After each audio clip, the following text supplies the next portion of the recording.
Hello friends, அனைவருக்கும் இனிய தமிழ் புத்தாண்டு வாழ்த்துக்கள். இந்த தமிழ் நியூ இயரில் எனக்கு ஒரு சூப்பரான குட் நியூஸ் வந்திருக்கு. நேற்று நைட் எனக்கு ஒரு மெயில் வந்துருந்துச்சு, சாம்ஸ் மாம் சேனல் மானிட்டைஸ் ஆயிடுச்சுன்னு. எனக்கு ரொம்ப ஹாப்பியாக இருந்துச்சு. ஸோ மார்னிங் பிரேக்ஃபாஸ்ட்டுக்கு ஒரு ஸ்வீட் ரெசிபி பண்ணலான்னு பிளான் பண்ணியிருந்தேன். நீங்கள் எல்லாருமே பார்த்துருப்பீங்க டூரிஸ்ட் ஃபேமிலி மூவி. அதில் சிம்ரன் மேம் பண்ணுவாங்கல்ல, ஸ்ரீலங்கா ஃபேமஸ் ரெசிபி வந்து லவாரியா, அதுதான் நான் ட்ரை பண்ண போகிறேன். இதை ஃபர்ஸ்ட் டைம் பண்ணுறேன். எனக்கு எப்படி வரப்போகுதுன்னு தெரியல. நம்ம சேனலில் ஸ்ரீலங்கன் சப்ஸ்கிரைபர்ஸ் கூட இருக்காங்க. அவங்களுக்காக இந்த ரெசிபியை நான் டெடிகேட் பண்ணுறேன். உங்கள் ரேஞ்சுக்கு இல்லைனாலும் சுமாராக வந்திருக்கு. எப்படி இருந்துச்சுன்னு கமெண்ட் பண்ணுங்கள்.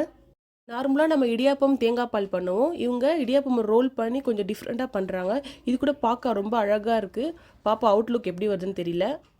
15 மினிட்ஸ்க்கு அப்புறம் சுட சுட ஸ்ரீலங்கன் ரெசிபி லவாரியா ரெடி ஆயிடுச்சு. பார்க்கவே சூப்பராக இருந்துச்சு. நீங்களும் உங்கள் வீட்டை ட்ரை பண்ணுங்கள். ட்ரை பண்ணிவிட்டு எப்படி இருந்துச்சுன்னு கமெண்ட் பண்ணுங்கள். இது மாதிரி சப்போர்ட் எனக்கு எப்போவுமே கொடுங்க.